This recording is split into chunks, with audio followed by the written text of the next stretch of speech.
मुतालबा था कि अफगानिस्तान की जमीन पाकिस्तान के खिलाफ इस्तेमाल नहीं होनी चाहिए। पाकिस्तान के उप प्रधानमंत्री इशाक डार, यहाँ तक कि पाकिस्तानी सेना प्रमुख आसिम मुनीर भी चीन का सैर सपाटा कर रहे हैं और उधर पाकिस्तान फिर एक बार आतंकी हमले से दहल उठा है। माजी में भी जब कभी अफगानिस्तान के अंदर इंडिया की खुली रसाई मिली है तो उसके असरात बराह रास्त किस पे पड़े हैं? पाकिस्तान के। तो सूरत हाल तशवीशनाक है। मुल्क के अंदर हालिया महीनों में दहशतगर्दी की नई लहर देखने को मिली है और इन हमलों के पीछे बराह रास्त इंडिया पर इल्जाम आयद किया जाता है। पहलगाम में जब आतंकी हमला हुआ तब प्रधानमंत्री नरेंद्र मोदी सऊदी अरब में थे।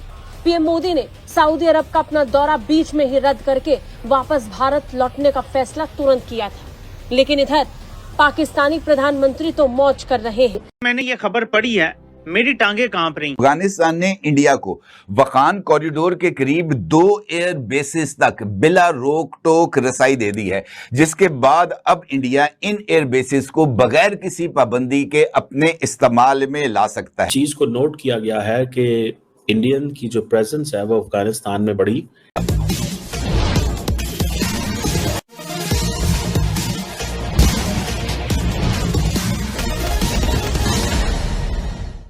दो अफगान एयर बेसेस हो गई हैं भारत के हवाले। माजी में भी जब कभी अफगानिस्तान के अंदर इंडिया की खुली रसाई मिली है तो उसके असरात बराह रास्त किस पे पड़े हैं? पाकिस्तान के ऊपर। आज एक बार फिर ऐसी इंफॉर्मेशन सर्कुलेट कर रही हैं कि अफगानिस्तान ने इंडिया को वाखान कॉरिडोर के करीब बदखशां और फैजाबाद के 2 एयर बेसिस तक मुकम्मल रसाई दे दी है, क्योंकि इसका डायरेक्टली कनेक्शन सिक्योरिटी, दिफा और खित्ते के तवाज़ुन के साथ जुड़ता है। अगर हम माजी पर नजर डालें तो इंडिया वाहिद मुल्क था जिसके अफगानिस्तान में 4 कौंसल खाने मौजूद थे और पाकिस्तान के बारहा इस पर एतराज पाकिस्तान ने उठाया कि इस कौंसल खानों को दहशतगर्दी के नेटवर्क्स को सपोर्ट करने के लिए इस्तेमाल किया जाए। पाकिस्तान के उप प्रधानमंत्री इशाक डार, यहाँ तक कि पाकिस्तानी सेना प्रमुख आसिम मुनीर भी चीन का सैर सपाटा कर रहे हैं और उधर पाकिस्तान फिर एक बार आतंकी हमले से दहल उठा है। पाकिस्तान के क्वेटा से आने वाली खबर पाकिस्तान के लिए बिल्कुल अच्छी नहीं है। जिस वक्त पाकिस्तानी शहबाज शरीफ चीन में भव्य आयोजन का लुत्फ उठा रहे हैं, उस बीच पाकिस्तान दहल उठा है। पाकिस्तान में भीषण आतंकी हमला हुआ है। पाकिस्तान के क्वेटा में बलूचिस्तान नेशनल पार्टी द्वारा आयोजित एक जनसभा के समापन के तुरंत बाद एक आत्मघाती बम विस्फोट हुआ। हाल में इन एयर बेसिस को, जबकि इंडिया और पाकिस्तान के दरमियान इस वक्त शदीद कशीदगी है, ये एयर बेसिस कौन कौन सा गुल खिलाएंगी? तीन खबर ये आ रही है कि 2 बड़ी और अहम तरीन एयर बेसिस हैं अफगानिस्तान के अंदर। ये 2 एयर बेसिस जो हैं वो भारत के हवाले की गई, यानी पाकिस्तान के साथ मशरिक और मगरिब दोनों तरफ से ये अटैक करने की इस वक्त घनौनी प्लानिंग कर रहा है। को वखान कॉरिडोर के करीब 2 एयर बेसिस तक बिला रोक टोक रसाई दे दी है, जिसके बाद अब इंडिया इन एयर बेसिस को बगैर किसी पाबंदी के अपने इस्तेमाल में ला सकता है। इस हवाले से मिलने वाली इतलात यकीनी तौर पर पाकिस्तान के पर्सपेक्टिव में तो इनको दुरुस्त करार नहीं दिया जा सकता, क्योंकि इन एयर बेसिस को इंडिया किस तरीके से इस्तेमाल करेगा, किसके खिलाफ इस्तेमाल करेगा, इन एयर बेसिस को हासिल करने के बाद इंडिया जो है वो कौन कौन सी कार्रवाइयां करेगा, इसके बारे में इस सवाल का जवाब तलाश करने के लिए किसी रॉकेट साइंस की जरूरत नहीं, क्योंकि माजी में भी इंडिया वो वाहिद मुल्क था जिसने अफगानिस्तान में पाकिस्तान की सरहद से मुत्तसिल जो उनके सरहदी इलाके थे वहां पर 4 कौंसल खाने कायम कर रखे थे। दुनिया का वाहिद मुल्क था इंडिया जिसके अफगानिस्तान में 4 कौंसल खाने थे। एक ऐसा बम विस्फोट जिसकी चपेट में पूरी रैली आ गई। रात में हुए इस आतंकी हमले को लेकर अब तक पाकिस्तानी प्रधानमंत्री शहबाज शरीफ ने कोई सुध नहीं ली। वो अभी भी शी जिनपिंग द्वारा आयोजित मिलिट्री परेड का हिस्सा बन रहे हैं। पहलगाम में जब आतंकी हमला हुआ तब प्रधानमंत्री नरेंद्र मोदी सऊदी अरब में थे। पीएम मोदी ने सऊदी अरब का अपना दौरा बीच में ही रद्द करके वापस भारत लौटने का फैसला तुरंत किया था, लेकिन इधर पाकिस्तानी प्रधानमंत्री तो मौज कर रहे हैं, चीन की मिलिट्री परेड का लुत्फ उठा रहे हैं। पाकिस्तान एक बार फिर एक्सपोज हो रहा है। बलूचिस्तान पाकिस्तानी प्रधानमंत्री और सेना प्रमुख की प्राथमिकता में ही नहीं है, ये बात अब साबित हो रही है। और पाकिस्तान मुसलसल इस बात पर एतराज करता रहा था कि इन कौंसल खानों की मौजूदगी की वजह से पाकिस्तान के अंदर दहशतगर्दी का इजाफा हो रहा है। और अब जब 2 एयर बेसिस इंडिया को मिल गई हैं, बदख्शां और फैजाबाद एयर बेसिस, तो आप इससे अंदाजा लगा सकते हैं कि इस सूरत हाल में इन एयर बेसिस को, जबकि इंडिया और पाकिस्तान के दरमियान इस वक्त शदीद कशीदगी है, ये एयर बेसिस कौन कौन सा गुल खिलाएंगी। ना सिर्फ ये, बल्कि इसके साथ साथ इंडिया जो है वो अफगानिस्तान की रियासत हिरात के अंदर भी एक कॉम्प्लेक्स को तामीर कर रहा है, जो बज़ाहिर अफगान हुकूमत के लिए है, लेकिन जिस तरह की सूरत हाल है, लग ऐसे रहा है कि इन एयर बेसिस पर आने वाले सामान, बिलखुसूस हथियार वगैरह जो भी इंडिया यहाँ पर लेके आएगा, वो इसी डिफेंस कॉम्प्लेक्स के अंदर रखे जाएंगे और उसके बाद इस सारे साजो सामान को इस्तेमाल किया जाएगा। ये सूरत हाल पाकिस्तान के लिए किस कदर अहमियत की हामिल है, इसके ऊपर बात करते हैं। ये भी देखते हैं कि इंडिया अफगानिस्तान के साथ मिलकर या अफगानिस्तान के कंधे को इस्तेमाल करके पाकिस्तान के खिलाफ कौन सा खेल खेलना चाहता है, और क्या अफगानिस्तान इस वक्त पाकिस्तान के साथ डबल गेम खेल रहा है। इस सारी सूरत हाल पर आपके साथ बात करते हैं। और इन पाकिस्तान के अबूरी वजीर खारजा हैं मुल्ला अमीर खान मुत्तकी।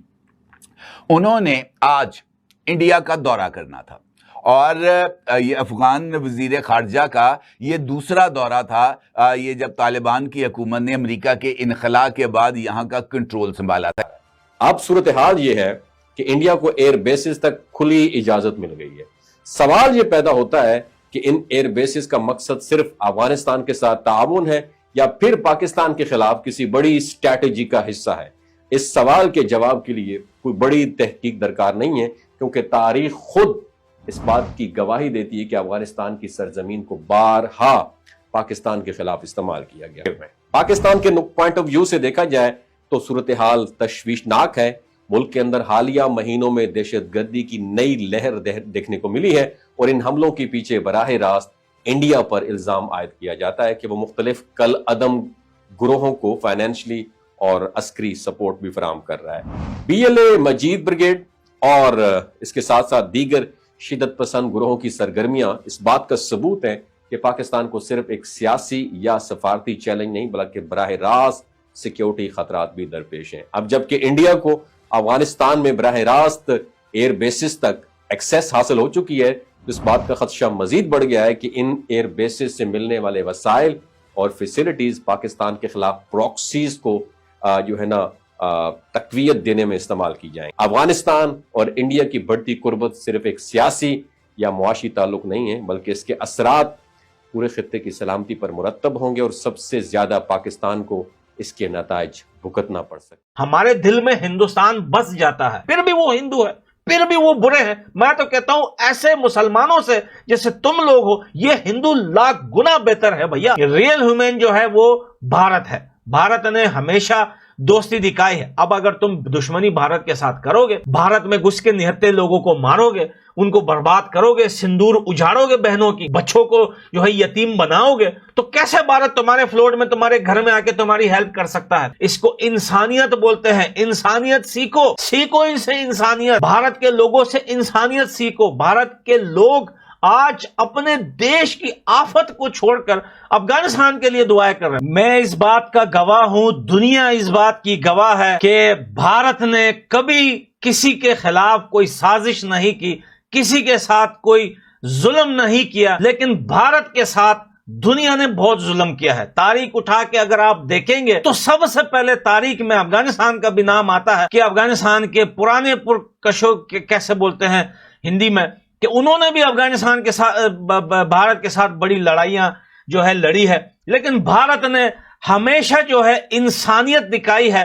भारत ने हमेशा हेल्प की है। भारत ने हमेशा अपना निवाला बांटा है सारे देशों के साथ। आज मैंने एक आर्टिकल पढ़ा और पाकिस्तान के कुछ पॉलिटिशियन बैठकर बोल रहे थे कि अफगानिस्तान में एर्थक्वेक आया है, तो भारत ने जो है मक्कारी, पता नहीं मक्कारी का मकसद क्या होता है, तो बोल रहे हैं कि मक्कारी दिखाते हुए उन्होंने जो है जल्द से जल्द जो है वो हेल्प की अफगानिस्तान की, और एड वगैरह सब कुछ रेडी करके पहले से रखा हुआ था। कैसे हो सकता है? एर्थक्वेक हुआ और उसके 2 घंटे बाद डॉक्टर जयशंकर ट्वीट पे ट्वीट किए जा रहा है कि एर्थक्वेक के लोगों के लिए जो है वो हेल्प जा रही है। अरे पाकिस्तान के लोगों, भारत ने न सिर्फ अफगानिस्तान के लिए बल्कि तुम्हारे पाकिस्तान के लिए कितनी बार हेल्प की है भारत ने। मसला यह है कि तुम लोग दुश्मनी में इतना गिर चुके हो कि तुम लोग इंसानियत को भूल गए हो। फ्लड आने से पहले भारत ने इन्फॉर्म भी किया था जो है पाकिस्तान को कि भैया फ्लड आ सकता है, आप अपनी तैयारियां करके रखें। लेकिन आपकी सरकार इतनी करप्ट है कि वो करप्शन में इतनी बिजी है कि उनको अपने लोगों की पड़ी ही नहीं है कि फ्लड आएगा और ये लोग बर्बाद होंगे। और पाकिस्तान की सरकार तो चाहते भी यही है कि पाकिस्तान में कुछ ऐसा बड़ा कांड हो जाए ताकि दुनिया से वो भीख मांग सके। दुनिया से आज भी वही हो रहा है, पूरी दुनिया से शहबाज शरीफ जो है वो समिट में जाकर लोगों से वो हेल्प मांग रहा है और वो पैसा तुम्हें लगता है तुम्हारे ऊपर लगाएंगे पाकिस्तानियों? एक पैसा तुम्हारे ऊपर नहीं लगेगा। कितनी बार पाकिस्तान में चापे पड़े हैं कि जो एड बाकी दुनिया से पाकिस्तान के लिए आता है, फ्लोट, सोनामी, किसी भी चीज के लिए, वो लोग छुपा के रख देते हैं गोदामों में। जो साल 2 साल के बाद निकलता है वो भी खराब हो जाता है सारा, जिसमें गंदम जो है होता है, चीनी होती है, चावल होता है, उसमें कीड़े लग जाते हैं। लेकिन उन लोगों तक नहीं देता पाकिस्तान, या तो उनको संभाल के रखता है कि कभी किसी दूसरी कंट्री में कुछ हो जाए हम उन्हीं का सामान उनको दे दे। जब तुर्की में एर्थक्वेक हुआ था तो पाकिस्तान ने उन्हीं का एड उन्हीं को ही वापस भेज दिया जिनकी गजब की बेइज्जती हुई थी।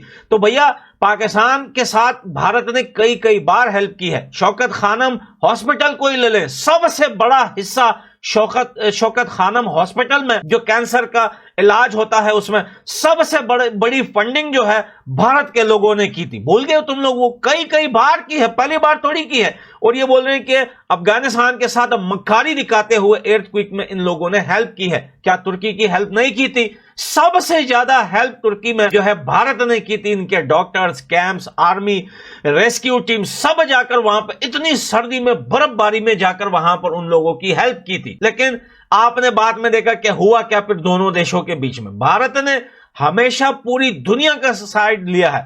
हमेशा आप बांग्लादेश को ही ले लें, कितनी बार हेल्प की है बांग्लादेश की भारत ने। आज भी करोड़ों रुपए का कर्जा जो है बांग्लादेश पे चढ़ा हुआ है भारत का। इसके बावजूद कि बांग्लादेश के सारे लोग भारत को गालियां देते हैं, हिंदू हिंदू बोल के पुकारते हैं, आज जो पहन रहे हैं, जो खा रहे हैं, वो सब भारत का है। कितने करोड़ों का बिजली का बिल चढ़ा हुआ है बांग्लादेश के ऊपर जो आज तक नहीं दे सका।